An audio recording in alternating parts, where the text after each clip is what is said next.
And we're going to be talking about the exciting part of Daniel in the Lion's Den Part 2. So instead of boring you all with history like I did last week, I'm going to wrap it up with the actual lines and everything else. It'll be a little shorter than usual because I'm just stuck with the scripture and I only digressed a couple of places, but this is what our lesson is going to be. So we're going to start with just with recapping from last week. So what happened last week? Last week we talked about how the end of Daniel 5 ends with Babylon being overthrown by Cyrus. So Cyrus, who is king of Persia at this point, decides to put one of his generals, we suspect it was Gubaru. For some reason, they didn't use the name Gubaru in scripture. They used Darius, which could have been maybe just a title.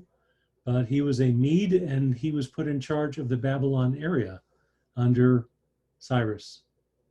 And that was the very end of Daniel chapter 5. In Daniel chapter 6, we see a new story starting up. And it starts with Darius making the wise decision to put a whole bunch of people in charge of the various provinces of Babylon. Babylon covers a big area, and Persia even more, with the Medes territory and everything else. But for managing Babylon, they put up 120 satraps or satraps. Those are just governors of various provinces. And they were in charge of making sure that all of the tribute that was, or taxes, if you like, were gathered up and sent back to the home office. And to make sure those guys were on the level, he put 3 high officials over the 120.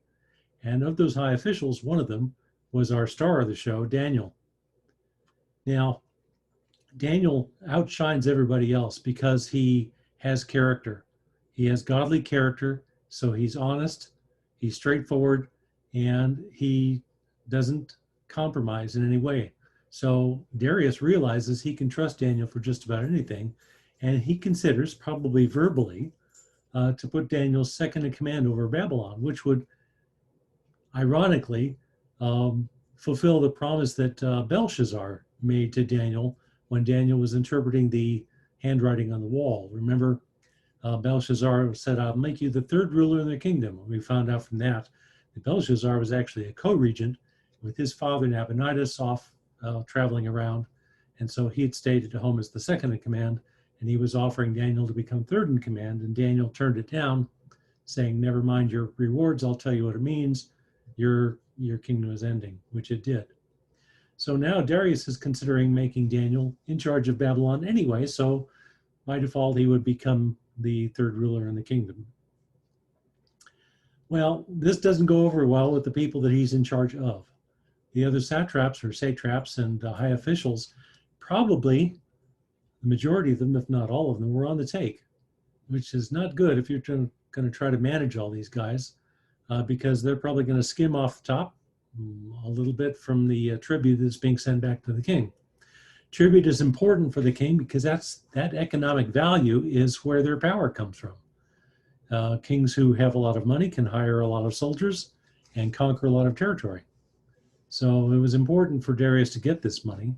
And of course, Babylon being a subdivision of the new Persian Empire, I'm sure Darius had to turn around and pay people back for what he owed to the home office back there in Persia.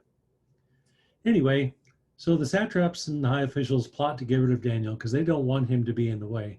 They really didn't think this through because, if they tried to destroy Daniel, I'm sure that Darius would have taken different actions, but that was not part of their short-term plan. So what they did is they devised a plan to have Darius make an irrevocable law, which was something that the Persians did back then. They had laws where they could declare them as irrevocable, or they cannot be changed once they're signed and put into place. And they were going to use that irrevocable law to appeal to Darius's sense of importance, but they were positioning that law, as odd as it was, as a way to trap Daniel and get him killed.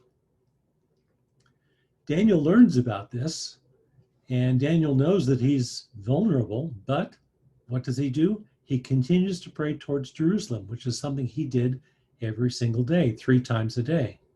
He would open his windows and he would face Jerusalem and he would pray, And he was following what we talked about that was set by Solomon when Solomon dedicated the temple. He said if the people ever get in trouble, that they should pray towards Jerusalem, pray towards the holy place. And that's exactly what Daniel was doing since his people were in captivity at the time. So let's get on with our story. We're going to go to Daniel 6, starting in chapter 6, starting in verse 11, and we'll go to the end of the chapter. So, verse 11. Then these men, more than three, came by agreement and found Daniel making a petition and a plea before his God. Now remember, Daniel knew that this was happening, but Daniel did his normal thing.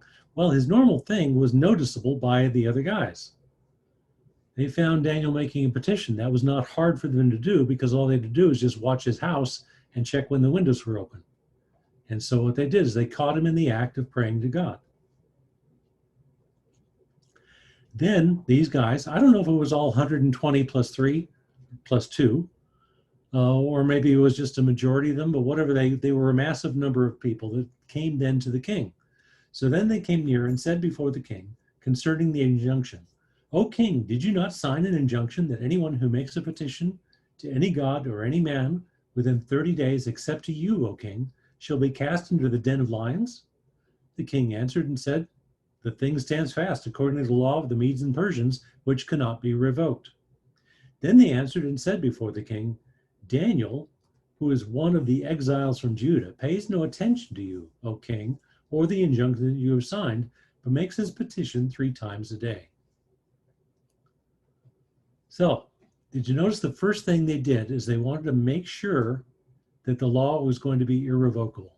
They wanted to make sure that Darius hadn't changed his mind and somehow reneged on it, but that Darius knew and that they knew that this was an irrevocable law. So they went up to the king, and the very first thing they asked him is, didn't you sign this injunction that cannot be revoked? And of course, Darius said, of course, yes. Now remember, they knew the king had a favorable attitude towards Daniel. After all, Darius probably didn't make it a secret that he was going to make Daniel in charge of everybody. So they knew this was going on, and they didn't want Daniel to be there. So they wanted to make sure it was going to be difficult for the king to circumvent this idea, because they knew he would try. So then they answered and said before the king, Daniel, who is one of the exiles from Judah, pays no attention to you. Did you notice that phrasing, one of the exiles? So now that they are assured that the king had been cornered, they laid down the hammer. They made their accusation against Daniel. And they didn't refer to him as one of your royal court. They said one of those exiles. So one of those exiles from Judah. That's kind of a derogatory thing. They were trying to isolate him so that they weren't considered like part of the Babylonian or Persian Empire, but just the exiles that you brought in. They saw Daniel's heritage and origin as shameful. And so they're trying to make it sound bad to Darius so that Darius's attitude would change towards Daniel. And you'll notice that the exiles from Judah was something that Nebuchadnezzar also used when he was talking about Shadrach, Meshach, and Abednego, who were being disloyal to the king or accused of being disloyal. They weren't really, but they were following God instead of man. But that same thing, those people you brought from Judah. Then the king, this is verses 14 and 15. Then the king, when he heard these words, was much distressed and set his mind to deliver Daniel. And he labored until the sun went down to rescue him. Then these men came by agreement to the king and said to the king, Know, O king, that it is the law of the Medes and Persians that no injunction or ordinance that the king establishes can be changed. So as soon as the officials pointed out, Darius realizes what they're up to. So he was much distressed and set his mind to deliver Daniel. He decided at that point that he had to do something to rescue Daniel because he knew where this was going. So he immediately took action to free Daniel from the decree, but to no avail. Now remember last week we mentioned that some commentators have thought maybe Darius could have reversed this if he wanted to, but he decided not to save face. Well, this is what leads me to think that that doesn't quite add up, because he labored till the sun went down to rescue him. I wonder what he was doing This is the only detail that we've got, but probably he was sitting in a room with his lawyers trying to go through all of the laws and all of the established rules for making those laws to see if there was some kind of loophole to rescue his friend. He didn't want Daniel to go down because he relied on him so much. But then these men came by agreement to the king and said to the king, you know, it's the law of the Medes and the Persians that no injunction or ordinance, once it's established, can be changed. The officials must have taken delight in this. Can you see their faces? Sort of like, you know, oh, I'm so sorry about that, king, but they probably weren't sorry at all. They took delight in knowing the king was in a legal bind. They got him. They were reminding the king how his decree couldn't be revoked, as if he didn't know that. After all, he spent the whole day already trying to rescue Daniel. But they were just sort of digging it in there, making him feel bad.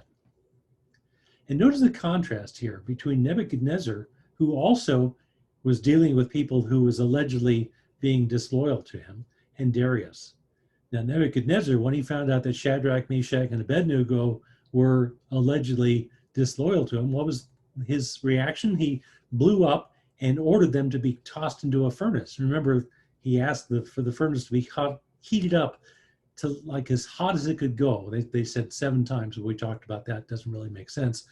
But Nebuchadnezzar, just in his rage, took action and threw the guys in the oven. Darius here, on the other hand, he's trying his level best to rescue Daniel. So Nebuchadnezzar was mad at Shadrach, Meshach, and Abednego. Darius, he's not mad at Daniel. He's mad at himself for getting caught signing this stupid decree. I'm sure he would have used the word stupid if they had that in Persian. So 16 and 17, then the king commanded, and Daniel was brought and cast into the den of lions. The king declared to Daniel, may your God, whom you serve continually, deliver you. And a stone was brought and laid on the mouth of the den, and the king sealed it with his own signet and with the signet of his lords, that nothing might be changed concerning Daniel. Notice that Daniel was brought and cast into the den of lions. Darius had no other choice. He'd already gone through all the legal options. He had no other choice than to follow through with his decree. Now, I'll take a little aside here. That's why I'm up a darker screen. Did he really have no other choice? One of the things I learned in engineering courses is that you always have to weigh the do nothing option, because sometimes that's less expensive than anything you could take on of doing anything in your project. If you consider the do nothing option, then you can justify whether or not you're spending too much money on a project. Here we have Darius, who has gotten himself into a legal bind to destroy Daniel.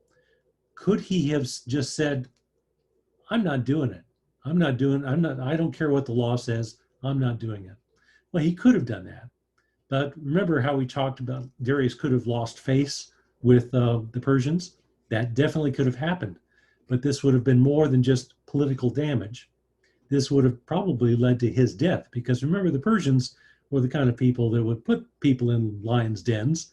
And so they would probably take some action, disciplinary action, which would be more than just getting fired from his job. So the do nothing option probably wasn't on the table. He could have walked away from it. He could have said, you know what? I'm not going to be king anymore. I'm just going to go retire into my little villa. Well, that wouldn't have solved anything either, because remember, Daniel was still stuck. And if Darius had walked away, most likely somebody else would have picked up where he left off and carried through with the execution. So sometimes, and we know this as Christians, that the only way past a problem sometimes is through it. And so that's exactly what Darius was going through. He had to go through the problem. So the king declared to Daniel, as he was being put into the den of lions, may your God, whom you serve continually, deliver you. Dig that. That's Darius, the pagan king, realizing that God is the only option for saving Daniel. That's something. You have to hand it to Darius. He was a good ruler. Now, we're talking about a den of lions, and everybody knows a den of lions is a den full of lions, right? Well, what is a den, and why are lions in it? First of all, a natural habitat for lions isn't in a den. Foxes are in dens, and rodents burrow, and snakes go into holes. But lions, they live in the open. So this was not a natural habitat for them. Most likely this den was either hollowed out for the lions or perhaps it was just a dried cistern. You've heard of cisterns, right? Anytime you've read through the Bible, you've heard about drinking from your own cistern. The cistern is basically a man-made well, which is a reservoir for holding water, often put underground, so all you have to do is just lower a bucket in. You can pull up some water for your household. Every big house usually had a cistern, and they would fill it in through some mechanical means, and then they would draw from it whenever they wanted to. And this was probably an unused cistern that had no water in it whatsoever. Could have been lined with tile, or it could have been a dirt floor. We don't know. The stone covering this den, remember it said they went and brought a stone and put it over the top. That was probably already there to begin with. Think of it like a manhole cover. You don't want people accidentally falling into your cistern because they could easily fall 8 feet or whatever, and that could be very damaging. Or if these lions are in there, they probably get more than 8 feet because lions can jump pretty high. So this stone was kept around just as a way of covering this up. So they rolled the stone away, put Daniel in. I hope they didn't drop him. He was like 80 years old at this point. But they put him in, and then they covered it up. And as they were covering it up, Darius was saying, I hope that God takes care of you. You know, there's other places where cisterns are mentioned as a prison. And Jeremiah 38, verse 6 was one of those. That's where Jeremiah is trying to warn everybody in Jerusalem as Jerusalem is slowly being encompassed by armies by Nebuchadnezzar. Jeremiah was saying, you know what, for survival, don't run away, submit yourselves to Nebuchadnezzar. And everybody said, you know what, you're not talking about anything for safety. And to punish him, they put him in a cistern, but that one wasn't quite dry. There was no water in it, but there was lots of mud, and he sank into the mud. So I guess that one did have a dirt floor. In all the pictures that we see of Daniel and Lion's Den, they usually draw it with tile on the floor. So I guess not everybody had a dirt floor. Maybe they were really special lions, so they deserved a tile floor. You might be wondering, well, why did they keep a den of lions around to begin with? Was this like a zoo? Well, there's no archaeological evidence for anything like a zoo in the Middle East. Not at this point in time. Zoos were kind of popular later on. There is, however, a record of lions being captured and kept by kings for sport. Hey, I fought a lion. Well, good for you, king. That must mean you're ferocious like a lion, right? That was proof of their loyal power. They would actually go and hunt lions. Really, lions in the Middle East? Well, yeah. There were lions in the Middle East up until 1918. The Asiatic lion was found in naturally occurring throughout the regions of Arabia and Palestine, Mesopotamia, and Southwestern Asia. That goes off in the east. And there were still lions in Saudi Arabia and in Turkey as late as the 19th century. However, in the Palestine area, there were no lions by the time of the Crusades, which is the 12th century, I think. So people were hunting lions and killing them. And this bas relief is from, I think it's Babylonian times or Persian times, showing a lion being gruesomely hunted down. Sorry for the gruesomeness part, but it is just a bas relief, so it's just a picture. But lions were a popular thing to have around, and they kept some for sport, probably so that the king could go hunting whenever he wanted to. So why a den of lions? Why not a furnace? Nebuchadnezzar had a furnace, and he kept that around for committing his atrocities. Well, turns out that Persia had its state religion called Zoroastrianism. This was following a fellow by the name of Zoroaster, and it goes way back where a lot of people look at Zoroastrianism as a plausible and usable religion that's not Christian. And there are some faiths to this day that follow it. But one of the features of Zoroastrianism is that they had a god called Atar, like Atari, maybe? But Atar was the god of fire. So if you have a god of fire, you probably don't want to put your criminals in fire because that would be sacrilegious. So this is not my thinking, but some commentaries have said that they probably didn't have a furnace for execution. They probably had the den of lions because they didn't want to violate this Zoroastrian god. So the king sealed it with his own signet. What's all that up about? So the entrance to the den was sealed. So they put the big stone on top of it, and they probably put some seedling wax or something else. And the king put his signet in, and the lords who were in his court put the signets on the wax so that if anybody broke that, the seal would be broken, and then they would be able to investigate whether somebody had tampered with it. But why did they care? I mean, they put Daniel in this lion's den. Did Darius think that others might try to rescue Daniel? That's a possibility. It doesn't really say. Or maybe he thought somebody might sneak in and try to kill Daniel in case the lions didn't do the job.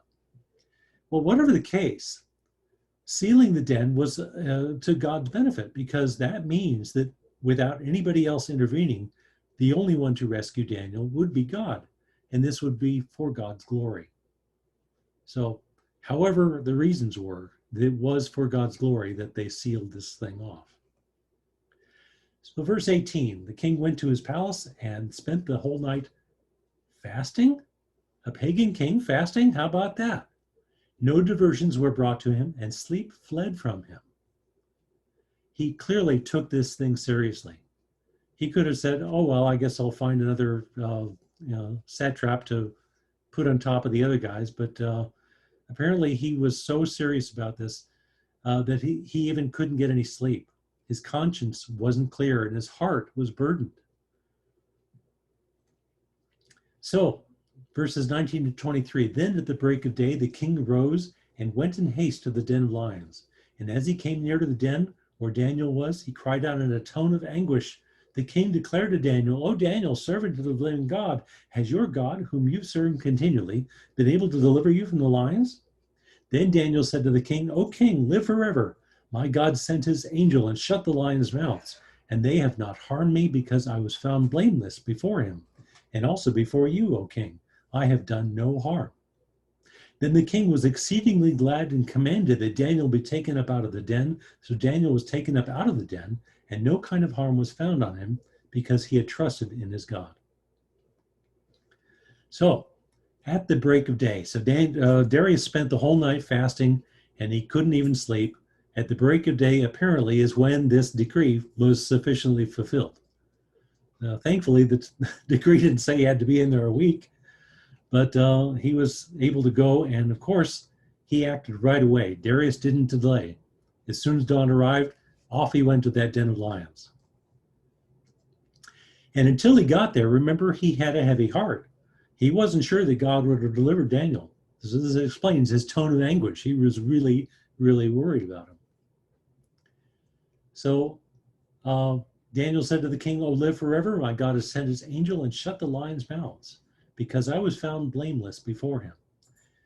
He said, because I was found blameless before God. What does Daniel's name mean? I know this because I was told many, many times as I was growing up. Daniel means God is my judge. So he's talking about God judging him and finding him blameless. And that was a tremendously wonderful thing to be able to say, and for others to say about Daniel.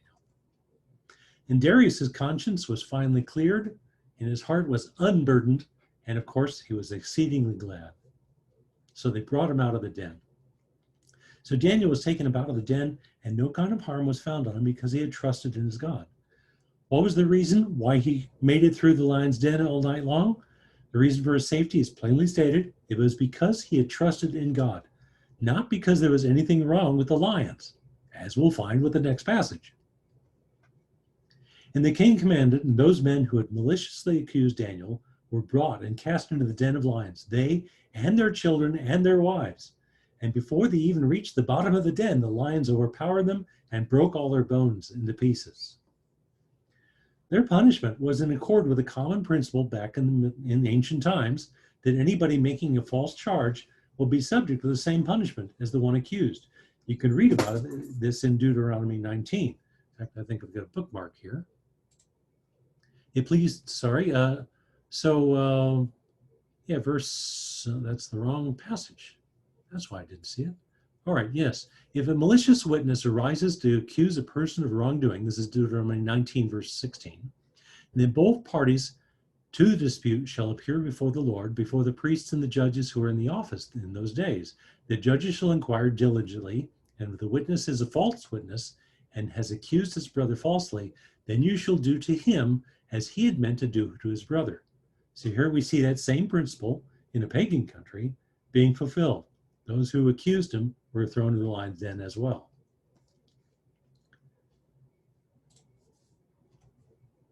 They and their children and their wives, where does that come from? Well, that doesn't come from scripture. That one's just something that's an artifact of the Persian justice system, that anything that's passed judgment against you would also be carried out on your children and your wives and your whole household.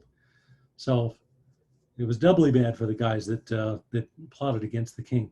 Now, I got to ask you, didn't they think this through? Didn't they think that, you know, if Daniel were killed, that something would have happened? Apparently not. Maybe they were counting on the fact that Darius would have been turned against Daniel, but I think they overestimated their own powers of persuasion. And what do we learn from all this? The lions were not sick. That's not why Daniel didn't get eaten. The lions were not lacking in appetite. They were very hungry. And the lions were not lacking strength. They broke the bones of the people before they even reached the bottom of the den. Then Darius, King Darius, wrote to all the peoples, nations, and languages that dwell in all the earth. Peace be multiplied to you. I make a decree that in all my royal dominion, people are to tremble and fear before the God of Daniel. Then he goes into a bit of poetry. For he is the living God, enduring forever. His kingdom shall never be destroyed, and his dominion shall be to the end. He delivers and rescues. He works signs and wonders in heaven and on earth. He who has saved Daniel from the power of the lions. All that coming from a pagan king. That's really impressive. Darius, like Nebuchadnezzar before him, confesses the awesome power and protection of Daniel's God and acknowledges him to be the living God, the everlasting one. Remember, Nebuchadnezzar went through three separate incidences. First was the mysterious dream that only Daniel could reveal because the king Nebuchadnezzar had refused to tell people what the dream was. That was a miracle, and Nebuchadnezzar was humbled by that. Then there was the Shadrach, Meshach, and Abednego being thrown into the fiery pit, and they walked out without even a singe on them. That was a humbling experience before Nebuchadnezzar. And of course, Nebuchadnezzar himself, in his guest chapter, chapter 4, was turned into an animal for a period of time. And then when he was returned to his full normal self, he was definitely humbled at that point. Darius here was already a very humble man, although that's kind of questionable considering the fact that he signed that stupid document. But like Nebuchadnezzar before him, he ends up praising Daniel's God. So God's glory shines through. So this Daniel prospered during the reign of Darius and the reign of Cyrus the Persian.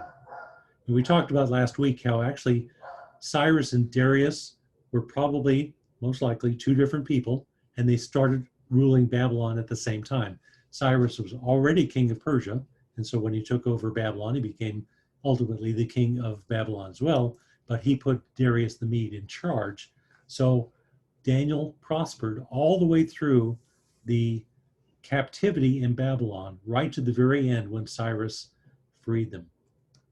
So he preserved until the end of the exile. Now, in a manner of speaking, Daniel spent almost entire life in a metaphorical den of lions.